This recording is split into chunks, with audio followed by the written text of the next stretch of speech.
तो उत्तर प्रदेश ने अपना अब तक का सबसे बड़ा बजट पेश कर दिया है। लेकिन ये जो बड़े बड़े आंकड़े हैं, इनका आम आदमी के लिए मतलब क्या है? आइए इसी को समझने की कोशिश करते हैं। सबसे पहले तो जरा इस नंबर पर गौर कीजिए, 9,12,000 करोड़ रुपए। जी हां, ये बहुत बहुत बड़ी रकम है।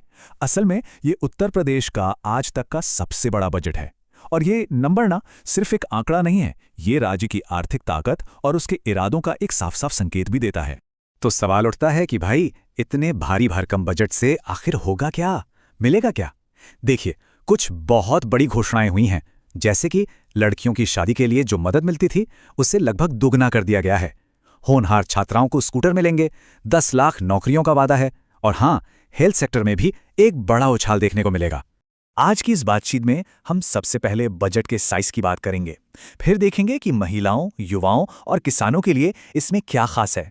इसके बाद स्वास्थ्य, शिक्षा और इंफ्रास्ट्रक्चर पर जो बड़े ऐलान हुए हैं उन्हें समझेंगे, और आखिर में उन उम्मीदों पर भी एक नज़र डालेंगे जो शायद पूरी नहीं हो सकी। तो चलिए सबसे पहले सवाल से ही शुरू करते हैं। आखिर ये बजट इतना बड़ा है क्यों? देखिए, ये सिर्फ एक बड़ा नंबर नहीं है, ये एक जबरदस्त जंप है। पिछले साल के मुकाबले पूरे 12% की बढ़ोतरी। ये दिखाता है कि सरकार बड़े पैमाने पर खर्च करने को लेकर कितनी कॉन्फिडेंट है। और हाँ, इस साल सरकार के फोकस में एक क्लियर शिफ्ट भी दिख रहा है। मतलब जहां पिछला बजट बड़े बड़े इंफ्रास्ट्रक्चर प्रोजेक्ट्स पर था, वहीं इस बार का बजट सोशल वेलफेयर पर ज्यादा ध्यान दे रहा है, जैसे कि रोजगार, महिलाओं की सुरक्षा, किसानों की मदद। ऐसा लगता है कि ये जमीनी स्तर पर इकोनॉमी को मजबूत करने की एक कोशिश है। और दिलचस्प बात यह है कि ये सिर्फ पुरानी योजनाओं को आगे बढ़ाने की बात नहीं है। पूरे 43,000 करोड़ रुपए सिर्फ और सिर्फ एकदम नई स्कीमों के लिए रखे गए हैं। मतलब ऐसी स्कीमें जिनका फायदा सीधे सीधे राज्य के लोगों तक पहुंचेगा। तो फिर सवाल ये है कि इतना पैसा जा कहाँ रहा है? चलिए अब जरा पिटारा खोलकर देखते हैं कि महिलाओं, युवाओं और किसानों के लिए इसमें क्या निकला है। महिलाओं के लिए कई बड़े ऐलान हैं। शादी के लिए मिलने वाली आर्थिक मदद अब लगभग दोगुनी हो गई है। होनहार छात्राओं को फ्री स्कूटर मिलेंगे। और सिर्फ इतना ही नहीं, सुरक्षा के इंतजामों को भी और पक्का करने पर जोर दिया गया है। अब बात करते हैं युवाओं की। 10 लाख नौकरियों का बड़ा वादा है। फ्री टैबलेट और स्मार्टफोन वाली स्कीम भी चलती रहेगी। और जो लोग स्पोर्ट्स में इंटरेस्टेड हैं, उनके लिए भी अच्छी खबर है। खेल के इंफ्रास्ट्रक्चर में भी जबरदस्त निवेश हो रहा है। किसानों के लिए भी कई अहम घोषणाएं हैं। आवारा पशुओं की जो एक बहुत बड़ी समस्या है, उससे निपटने के लिए फंड रखा गया है। साथ ही सोलर पंप जैसी योजनाओं से मॉडर्न खेती को भी बढ़ावा देने की कोशिश है। अच्छा, महिलाओं, युवाओं और किसानों के बाद अब आते हैं सोशल इंफ्रास्ट्रक्चर पे। मतलब हेल्थ और एजुकेशन के सेक्टर में क्या हो रहा है। हेल्थ सेक्टर में एक बहुत बड़ा एक्सपेंशन प्लान है। 14 नए मेडिकल कॉलेज खोले जाने हैं। इससे राज्य में टोटल मेडिकल कॉलेज हो जाएंगे 74। और ये कॉलेज बनेंगे पीपीपी मॉडल पर, यानी पब्लिक प्राइवेट पार्टनरशिप, जिसमें सरकार और प्राइवेट कंपनियां मिलकर काम करेंगी। एजुकेशन सेक्टर में भी काफी कुछ हो रहा है। 3 नई स्टेट यूनिवर्सिटीज बनेंगी। गोरखपुर में एक नया सैनिक स्कूल भी खोला जाएगा। और हाँ, टीचर्स के लिए कैशलेस मेडिकल फैसिलिटी का भी ऐलान हुआ है। तो सोशल इंफ्रास्ट्रक्चर तो हो गया। अब बात करते हैं फिजिकल इंफ्रास्ट्रक्चर की।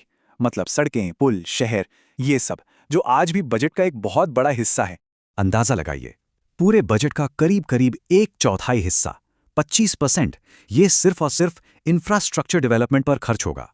इससे साफ पता चलता है कि कनेक्टिविटी और इकोनॉमिक ग्रोथ सरकार के लिए आज भी कितनी बड़ी प्रायोरिटी है। और इस पैसे से होगा क्या? गोरखपुर से सहारनपुर तक एक नया एक्सप्रेसवे कॉरिडोर बनेगा। जेवर एयरपोर्ट को और बड़ा किया जाएगा। और तो और 7 नए स्मार्ट शहर भी बनाए जाएंगे। ये वो प्रोजेक्ट्स हैं जो आने वाले वक्त में सही में राज्य का चेहरा बदल सकते हैं। तो इतने बड़े बड़े ऐलान, इतनी बड़ी बड़ी योजनाएं, सब बढ़िया है, लेकिन एक सवाल मन में आता है, क्या इस बजट ने वाकई हर किसी की उम्मीदों को पूरा किया है? तो चलिए अब सिक्के का दूसरा पहलू भी देख लेते हैं। बात करते हैं उन उम्मीदों की जो इस बजट में अधूरी रह गईं। हाँ, ये सच है कि कुछ तबकों को इस बजट से काफी निराशा हुई है, जैसे कि शिक्षा मित्र और आउटसोर्स कर्मचारी। उन्हें उम्मीद थी कि उनका मानदेय बढ़ेगा, लेकिन ऐसा नहीं हुआ। विधवा, विकलांग और बुजुर्गों की पेंशन में भी कोई बढ़ोतरी नहीं हुई। और 60 साल से ज्यादा उम्र की महिलाओं के लिए फ्री बस सफर की जो मांग थी, वो भी इस बार नजरअंदाज कर दी गई। लेकिन इन कमियों के बावजूद हमें एक बार फिर इस बजट के स्केल को समझना होगा। ये कोई छोटा मोटा बजट नहीं है। उत्तर प्रदेश का ये बजट पाकिस्तान, श्रीलंका और थाईलैंड जैसे कई देशों के पूरे नेशनल बजट से भी बड़ा है। इससे अंदाजा लगता है कि हम किस लेवल की बात कर रहे हैं। अब सरकार का इस पर क्या कहना है? उनका नजरिया बिल्कुल साफ है। मुख्यमंत्री योगी आदित्यनाथ के शब्दों में कहें तो ये बजट पिछले 9 सालों से चल रहे विकास की कहानी को आगे बढ़ाता है और ये कानून के राज और असली विकास की गारंटी है। तो इतने बड़े बड़े वादे, इतना विशाल बजट, इन सबके बीच असली सवाल तो यही है कि 1 साल बाद उत्तर प्रदेश कहाँ खड़ा होगा। ये 9 ट्रिलियन रुपए का विजन हकीकत में कितना बदलता है, ये तो खैर वक्त ही बताएगा।